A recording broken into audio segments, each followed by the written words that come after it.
Hello class 9. Today we are going to study chapter number 11, work and energy in your science. This is the last chapter of physics, work and energy. So let we know what are the work and what are the energy and what is the energy and what are the different types of energy. So let we see what is the work. Work, in the scientific definition of the verb, we see that work uh, is uh, work is depend on the two conditions. That is, a force should be applied on an object and the object must be displaced. It means whenever on a body there is a work, that is considered to be work when there is a displacement takes place by applying a force on an object. Without applying force, any displacement has not been done, and without displacement there will be no work.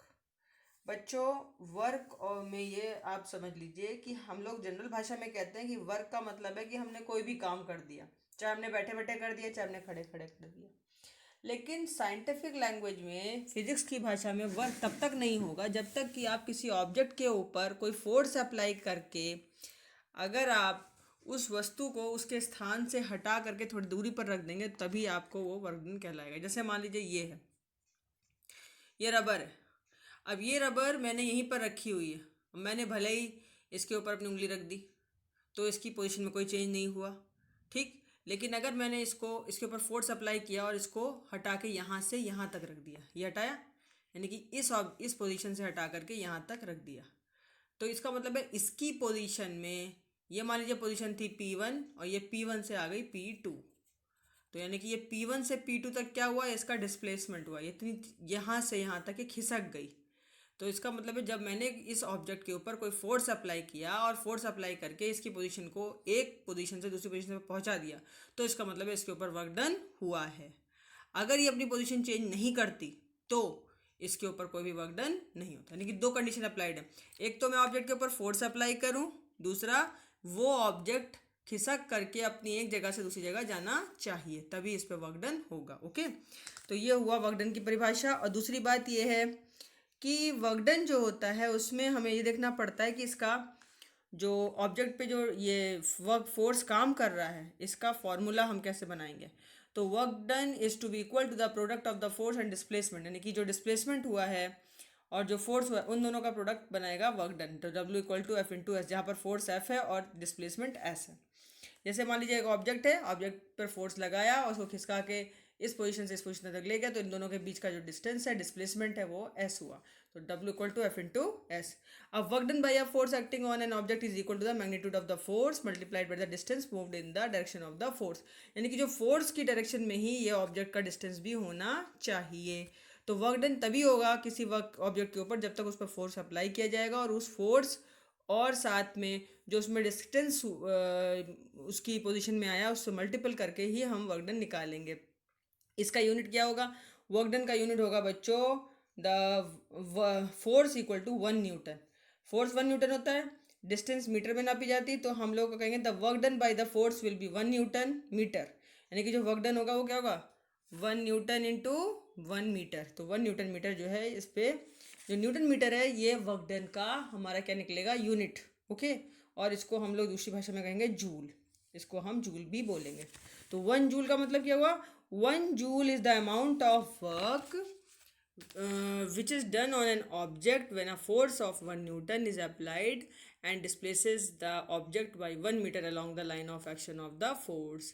यानी कि 1 joule work done तभी होगा जब हम किसी भी object के ऊपर 1 न्यूटन का बल प्रयोग करेंगे, 1 न्यूटन का फोर्स अप्लाई करेंगे और उससे 1 मीटर का डिस्प्लेसमेंट हमारा हो जाएगा. ओके, अब आता है दूसरा, एनर्जी क्या होती है, व्हाट इज द एनर्जी. अच्छा, उससे पहले मैं एक चीज़ आपको बताऊंगी कि वर्क डन को नेगेटिव और पॉजिटिव भी लेते हैं.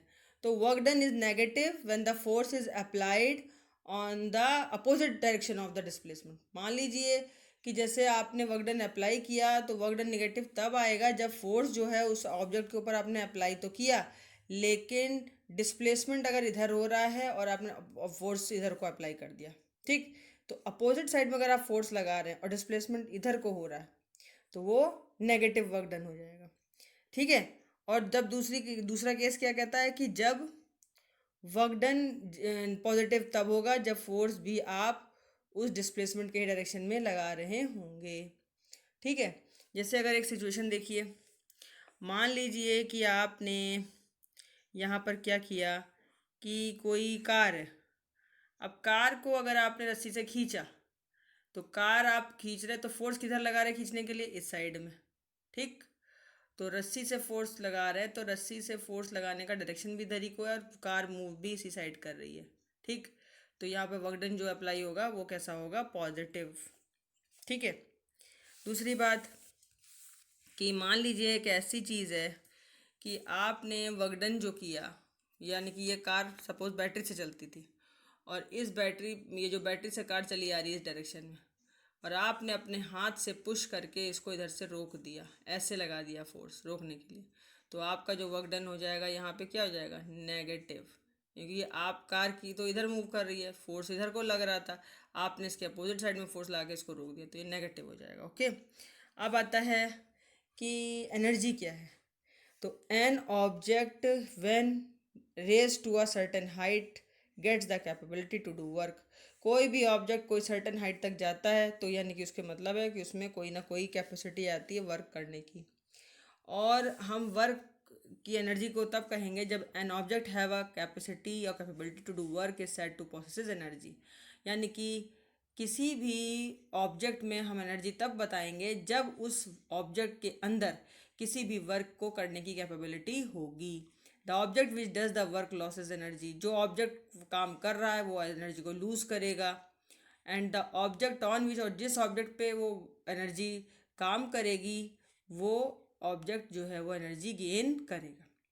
मतलब कहने का ये हुआ कि जो, जैसे हमने फोर्स लगाया सपोज इस पर, या कोई एक आदमी है, कोई मैन है, और वो क्या कर रहा है कि वो किसी ऑब्जेक्ट को हिलाने के लिए फोर्स लगा रहा है सपोज। ठीक। तो जो मैन है ये तो अपनी एनर्जी को इसको दे रहा है, तो यानी कि मैन एनर्जी लूज करेगा। ये क्या करेगा, एनर्जी लूज कर देगा, क्योंकि ये एनर्जी को लगा रहा है फोर्स देकर।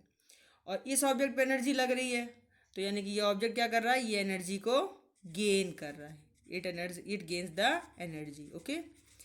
अगर आपने पत्थर को हटाने के लिए पत्थर पर फोर्स लगाया तो आपकी एनर्जी लॉस होगी, लेकिन पत्थर को एनर्जी आपकी मिल रही है इसलिए वो उठ रहा है। ओके। अब एनर्जी का फॉर्मूला क्या बनेगा, एनर्जी का फॉर्मूला बनेगा, अगर इस तरीके से देखें तो जो भी आपका कैपेबिलिटी होती है, काम करने की क्षमता, उसको एनर्जी बोलते हैं। और ये एनर्जी कई फॉर्म में होती है, यानी कि पोटेंशियल एनर्जी होती है, अगर कोई वस्तु की पोजीशन के कारण तो वो आपकी पोटेंशियल एनर्जी, उसके मूवमेंट के कारण तो काइनेटिक एनर्जी, जलने के कारण तो हीट एनर्जी, केमिकल रिएक्शन है तो केमिकल एनर्जी, अगर वहाँ पर इलेक्ट्रिसिटी तो इलेक्ट्रिकल एनर्जी, और अगर लाइट जल रही तो लाइट एनर्जी। यानी कि एनर्जी के डिफरेंट फॉर्म्स होते हैं।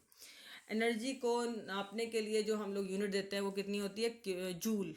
1 joule is the required energy to do work of 1 joule of work. मतलब आपको 1 जूल काम करने के लिए 1 जूल एनर्जी का रिक्वायरमेंट होगा। और इसका जो कह सकते हैं कि ये किलो जूल में नापी जाती है, तो किलो जूल मतलब 1 kilo joule equal to 1000 joule.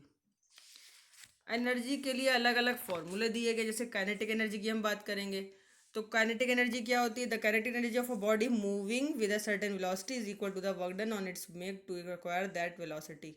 मतलब काइनेटिक एनर्जी किसी बॉडी पर तब लगती है जब उस बॉडी को मूव कराने के लिए एक सर्टेन वेलोसिटी देनी पड़े। तो उस ऑब्जेक्ट को मूव कराने के लिए जो सर्टेन उसको वेलोसिटी देनी पड़ रही है, उसके लिए उसको वेलोसिटी देने के लिए जो वर्क डन किया जा रहा है उसको बोलेंगे काइनेटिक एनर्जी। अब इसका फॉर्मूला बनेगा के E K equal to half M V square. Kinetic energy possessed by an object of mass M and moving with a uniform velocity V is E K equal to half M V square. ये formula है बच्चों kinetic energy का, E K equal to half M V square. Okay. दूसरा कि अगर इस पे work done करना पड़े तो कितना करना पड़ेगा, work done equal to half M V square also. तो work done is equal to the change in the kinetic energy of an object. मतलब ऑब्जेक्ट की काइनेटिक एनर्जी में जो चेंज आ रहा है वो उसके इक्वलेंट वर्क डन होता है। वर्क डन और काइनेटिक एनर्जी दोनों का फॉर्मूला की बनेगा इसमें, हाफ एम वी स्क्वायर। अब आता है कि जो किसी पोटेंशियल से कोई पोटेंशियल एनर्जी क्या होती है, potential energy of an height, of an object. तो अगर आप सर्टेन डिस्टेंस पे जाएंगे, किसी हाइट पे जाएंगे, तो एनर्जी जो होगी, पोटेंशियल एनर्जी, वो इंक्रीज करेगी, बढ़ेगी। क्यों? क्योंकि वहाँ पर आप ग्रेविटी के अगेंस्ट ऊपर ऊंचाई पर जा रहे हैं, आप ऊंचाई पर जा रहे हैं, यानी कि आप ग्रेविटी के अगेंस्ट जा रहे हैं ऊपर की तरफ। तो वहाँ पर ये जो पोटेंशियल एनर्जी जो होती है, लगातार जो ऊपर आप जा रहे हैं, तो पोटेंशियल एनर्जी जो है वो बढ़ती चली जाएगी, ठीक है।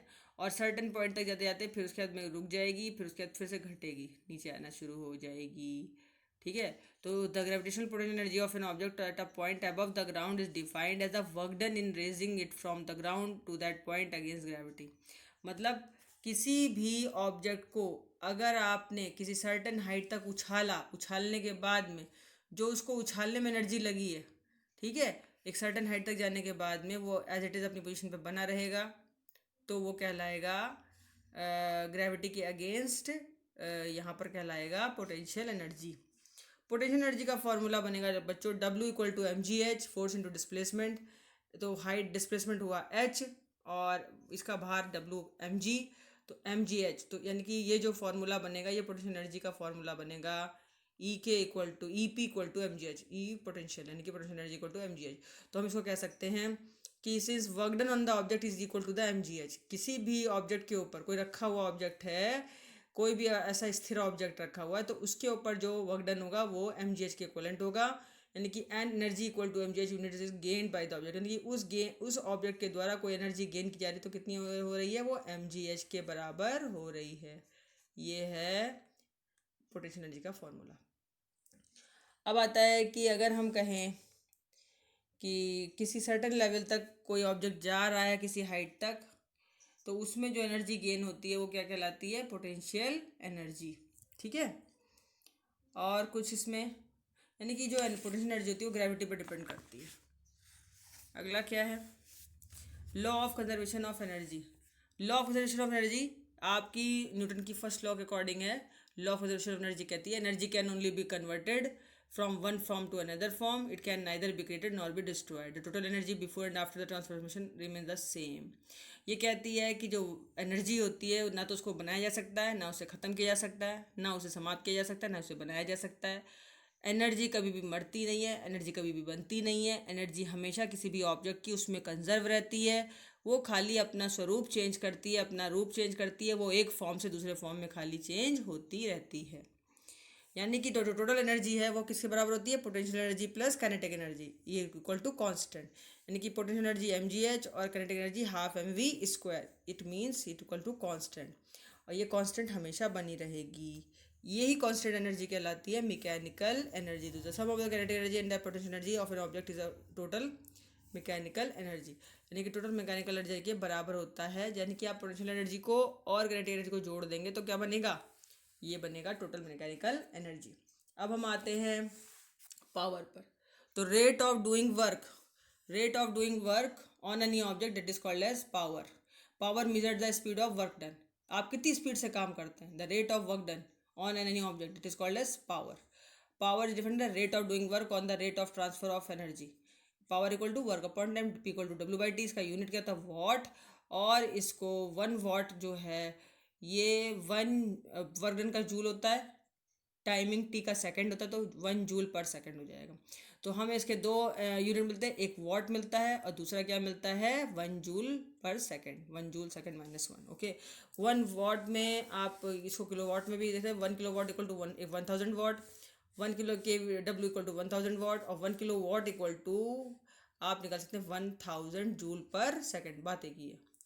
अब ये जो कॉन्सेप्ट है वो एवरेज पावर के लिए यूज़ किया था कि जो एवरेज पावर जो किसी भी ऑब्जेक्ट के ऊपर लगती है वो टोटल एनर्जी कंज्यूम के बराबर होती है। यानी कि एवरेज पावर को अगर अपन निकालना है तो पी एवरेज इक्वल टू हमारा आएगा, P average equal to total energy consumed, total energy consumed, ठीक है, upon total time taken, total time जितना भी होगा, जो भी टोटल टाइम लगा है उसको उसमें क्या करेंगे कि उससे टोटल एनर्जी को हम डिवाइड कर देंगे, तो P average equal to total energy upon total time taken, okay. अब बच्चों ये फिलहाल तो चैप्टर इतना ही है।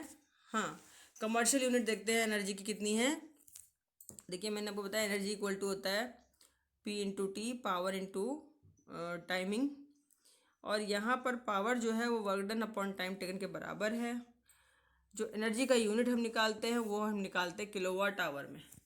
किलोवाट आवर में हम जब उसका एनर्जी का लेवल निकालते हैं तो देखिए 1 kilowatt energy is the energy used in 1 hour. 1 घंटे में जितनी ऊर्जा खर्च होती है, जितने भी रेट से खर्च हो रही है, वो कहलाती है 1 kilowatt hour. 1 kilowatt hour equal to 1 kilowatt hour equal to होता है 1000 जूल पर सेकेंड। 1000 जूल पर सेकेंड किसके बराबर है? 36 लाख जूल के बराबर, यानी कि 1 किलोवाट इक्वल टू 3.6 × 10⁻⁶ जूल। हमारे हाउस होल्ड में, हमारे घरों में जो बिजली का बिल आता है बच्चों, वो इसी यूनिट पर डिपेंड करता है। यानी कि 1 किलोवाट आवर की हमारी क्षमता होती है, यानी कि एक यूनिट बराबर 1 किलोवाट आवर। ठीक है। और इसी से जो है हमारे जो डेली ये बनते हैं, क्या कहते हैं कि जो हमारे ये बनते हैं ना बिल बिजली के, वो इसी यूनिट पे बनते हैं। तो हमारा ये जो यूनिट ऑफ एनर्जी का निकालने का फॉर्मूला क्या बनेगा? इसका फॉर्मूला बनेगा energy equal to power into time taken. Okay. तो आपने देखिए दो चीज़ें पढ़ी, E energy equal to P into T, power into time. ठीक। और पावर इक्वल टू आपने पढ़ा था वर्क डन, या आपके लिए हाँ work done upon time taken. ठीक। तो equal to P into T, या P equal to E upon T भी कह सकते हैं। और ई जो है वहाँ पर, यहाँ जो ई एनर्जी है यही वर्क डन के बराबर है। ठीक। तो अब इसके मैं सवाल आपको भेजूंगी, तब जल्दी समझ में आएंगे कि कैसे कराए गए हैं। ठीक है। फिलहाल के लिए इस चैप्टर में इतना ही। और ये चैप्टर के साथ आपका आज ये समझ लीजिए कि ये फिजिक्स का चैप्टर लास्ट था जो ख़त्म हो गया। अब इसके बाद आपकी बुक में कुछ भी नहीं बचा हुआ है। अब खाली आपका केवल बायो का एक चैप्टर बचा हुआ है, जो इस बार कोर्स में साउंड आना था वो नहीं आ रहा है, इसलिए बच्चों ये लास्ट चैप्टर है। ओके। तो please subscribe my channel and share this videos too, and please keep watching again and again to well understand this lesson. Okay. Bye bye.